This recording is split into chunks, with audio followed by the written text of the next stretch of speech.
menggugah saya. Kalimatnya begini, apa yang akan terjadi dalam dunia bisnis Indonesia hingga tahun 2030? Apa jawabnya? Maka saya akan pilah dulu bagian per bagian, yaitu bagian pasar atau market dan bagian perilaku customer. Setuju ya? Kita membahas mengenai kaum milenial. Kaum milenial adalah mereka yang lahir di sekitar tahun 1981 hingga tahun 2000, di mana saat ini merupakan early adopter dari calon orang kaya. 50% manusia produktif Indonesia saat ini adalah kaum milenial ini. Dan di tahun 2030, 75% lebih angkatan kerja produktifnya adalah kaum milenial ini. Juga orang kayanya adalah kaum milenial ini. Kita overview mengenai apa yang saya sebut 3 gelombang besar bisnis di Indonesia, di mana informasi ini masih akan relevan hingga 10 tahun ke depan. Yang akan Anda hadapi dalam 10 tahun ke depan adalah 3 masalah disrupsi. 3 disrupsi besar ini telah terjadi.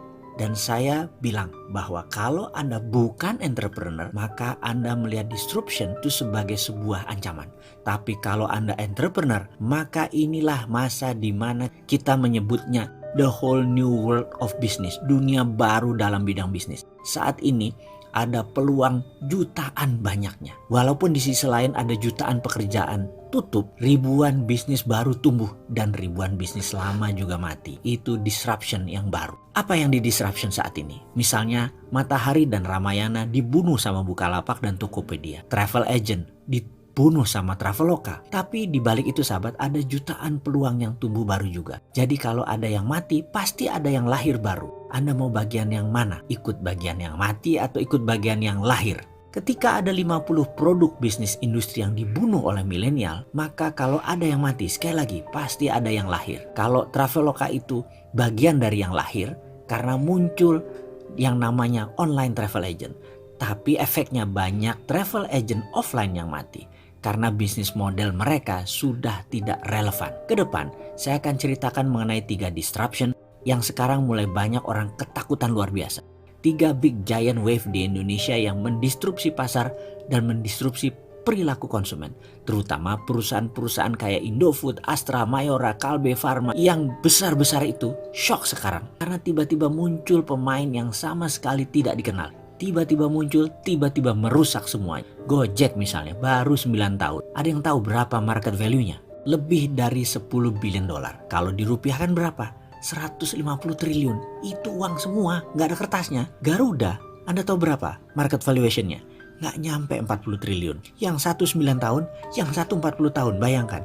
Dan yang 40 tahun itu merangkaknya pelan-pelan. Sampai sekarang nggak nyampe tuh angka 100 triliun. Yang satu lagi eksponensial dalam 9 tahun melejit hingga lebih dari 150 triliun. Jadi perusahaan milenial itu seperti tidak ada asetnya. Sahabat, jangan bangga Anda kerja seperti di Astra, di Indofood karena pegawainya ribuan, karena gedungnya di Tamrin atau Sudirman. Sekarang anak-anak milenial nggak bangga kerja di perusahaan begituan karena mereka bangganya kerja di perusahaan yang digital. Misalnya Gojek itu menjadi inceran banyak orang. Padahal Gojek asetnya apa? Gojek nggak punya aset. Motor nggak punya, mobil nggak punya, Gojek nggak bayar BPJS, nggak bayar gaji supir ojek. Intinya aset Gojek kecil. Karena itu bisnis mereka bisa besar karena asetnya kecil. Ini aneh dengan bisnis yang zaman dulu. Asetnya besar-besar gitu ya, dan hutangnya besar. Ini tidak. Sekali lagi, di sisi lain, Netflix itu pegawainya cuma 6.000 orang. Valuationnya lebih dari 160 triliun. Kantor aja nggak punya. Jadi omsetnya luar biasa walaupun asetnya kecil. Karena itulah kunci bisnis digital, asetnya kecil. Lalu diskusi apa yang kita akan seriuskan? Kita akan diskusikan pertama tentang millennial disruption. Kenapa millennial disruption?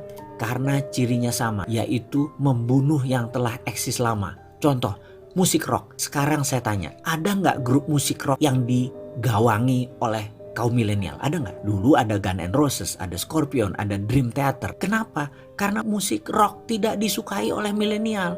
Milenial sukanya musik apa? Musik hip hop. Ada 50 produk bisnis industri yang dibunuh milenial. Dan itu bukan kata-kata saya, tapi itu kata-kata riset. Semua ada risetnya. Jadi riset yang mengatakan musik rock dibunuh oleh milenial. Sahabat, sejak 2017 untuk pertama kalinya album musik rock dilampaui oleh album musik hip hop. Jadi ada satu yang nyungsep pelan-pelan, ada satu yang naik. Pertanyaan pengingat, Anda mau yang nyungsep atau ikut naik? Misalnya lain lagi, Grup lawak itu dibunuh sama milenial. Sri Mulat sudah nggak ada. Dulu ada Jayakarta Group, hilang semua, dibunuh sama milenial. Karena milenial nggak suka dengan grup lawak. Sukanya apa? Sukanya stand up comedy. Dan saya itu kalau nonton Sri Mulat tuh ngakaknya luar biasa. Tapi kalau milenial nonton Sri Mulat, itu lucunya di mana Sri Mulat itu? Nggak ngerti dia itu sebaiknya. Kalau saya lihat stand up comedian, itu lucunya di mana? Tapi milenial itu bilangnya lucunya minta ampun. Jadi dua generasi ini berubah luar biasa. Dan cita rasa humor juga bergeser. Kecintaan terhadap musik juga bergeser. Lalu apalagi yang bergeser dan bagaimana menyikapinya? Kita diskusi lebih lanjut tentang digital disruption. Semua hal nanti akan digantikan oleh robot.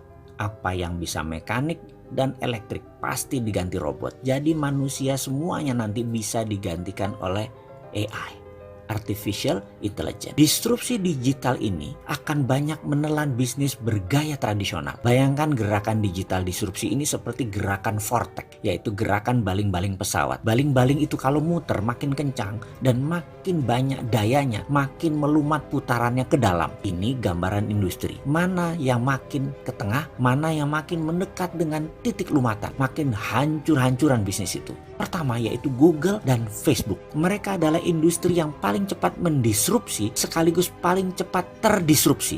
Dalam 10 tahun ke depan akan terjadi perubahan dalam dunia sosial media dan dunia search engine, di mana mungkin saja tetap Google yang memimpin, namun sudah bergeser jauh kefungsiannya dari saat ini. Kedua, media akan terdisrupsi yaitu media mainstream. Kompas, Femina, Jawa Pos, RCTI, TVRI tidak tahu lagi sampai kapan. Namun di tahun 2030 rasanya semua itu menjadi dinosaurus, hilang. Contoh saat ini ya, Net TV itu tiba-tiba melay-off banyak karyawan. Persaingan mereka itu dengan individu yang asetnya minim. Bayangkan Net TV itu asetnya heavy sekali dalam overhead. Dan bagi perusahaan, overhead yang besar itu adalah kanker bagi perusahaan. Dibandingkan dengan apa? Dibandingkan dengan Ria Ricis, ya jelas aja penontonnya lebih banyak Ria Ricis. Kenapa? Karena lebih disenangi saat ini. Bayangkan, Net TV itu investasinya 3 triliun untuk dapat viewer 1 juta per hari. Channelnya Bosman Mardigu itu 1 juta juga viewernya per hari. Dari YouTube, IG, dan FB. Modalnya berapa? Kecil sekali.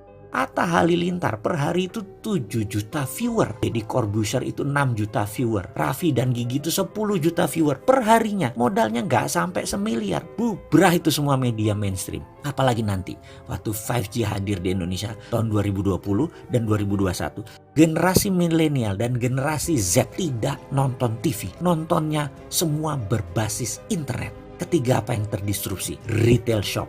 Ramayana, Matahari, departemen store serba ada akan musnah menjadi marketplace digital jualannya. Menjadi personal bisnis itu dan menjadi direct bisnis itu. Produsen langsung ke konsumen dan konsumen langsung request ke produsen. Nggak ada lagi orang tengah, nggak ada lagi pajangan, nggak ada lagi retail shop. Keempat adalah hadirnya fintech, financial technology. Barusan kita cerita kalau banyak bank akan atau sudah mengurangi kantor cabangnya. Ini akan merubah dunia perbankan, baik dari jumlah cabang, jumlah karyawan, hingga jumlah ATM. Di tahun 2030 bahkan, dibandingkan dengan saat ini, akan tinggal 20% jumlah karyawan bank, cabang bank, dan mesin ATM. Karena semua sudah menjadi mobile. Kelima, selanjutnya, apa yang terdisrupsi? Telekomunikasi. WA itu akan melibas semuanya. Telkom akan berubah landscape-nya. Kenapa? Karena mendadak komunikasi menjadi semuanya gratis. 5G nanti bisa gratis. Dan kalau Telkom mengadopsinya telat,